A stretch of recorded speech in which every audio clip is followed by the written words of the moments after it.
giờ các con sẽ cùng nhau chạy với nhau và các con sẽ cùng hát với cô được không con? Tay đâu? Dốc cái tay sau lưng cô hỏi tay đâu? Dốc cái tay ra sau lưng khi cô hỏi thì tay đâu? Và cô và các bạn đứng lên nha. Rồi hát với cô nè. Tay đâu? Trang rồi. Đầu tiên các con làm những thủ tục nha. Rồi hát cô nè.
2 nhìn tất cả nhìn luôn nhau nè, không có bó ngang nha. Mình hát lại cái câu lần nữa nè.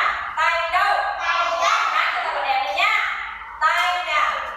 2 3.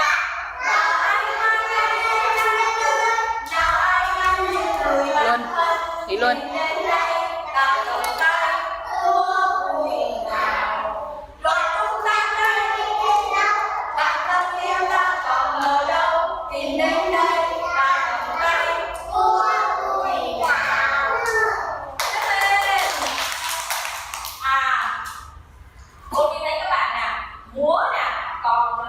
Hát rất là hay nè, nhưng mà cái con múa là múa chưa được đẹp nha. Cái con tay các con nè, tay các con lên đây cô đi coi nào. Lên nghiêng cái đầu, hát là nghiêng cái đầu nha, cho dễ thương nè, nhún cái dễ thương nè ha. Làm lại cái câu lần nữa đi. 2 3. Nào ai ơi xem ai ơi, nào ai yêu như người bạn thân, tìm đến đây ta cầm tay múa. Rồi tung tăng ta đi bên nhau, bạn thân yêu ta còn ở đâu, tìm đến đây ta cầm tay múa người nào. Rồi cô Vi sẽ thấy các con hát rất là hay nè, cô Vi sẽ thưởng cho các con một món quà. Các con thích không? Lại đây với cô, mau lại đây chơi cùng con, xem nào ai ngoan mau tới đây cùng cùng.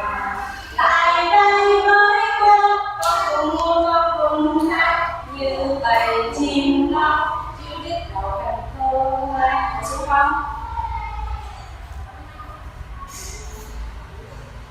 Rồi, cô đi thấy các con hát rất là hay nè, múa rất là đẹp nè. Cô đi thử cho con một bài hát, con muốn nghe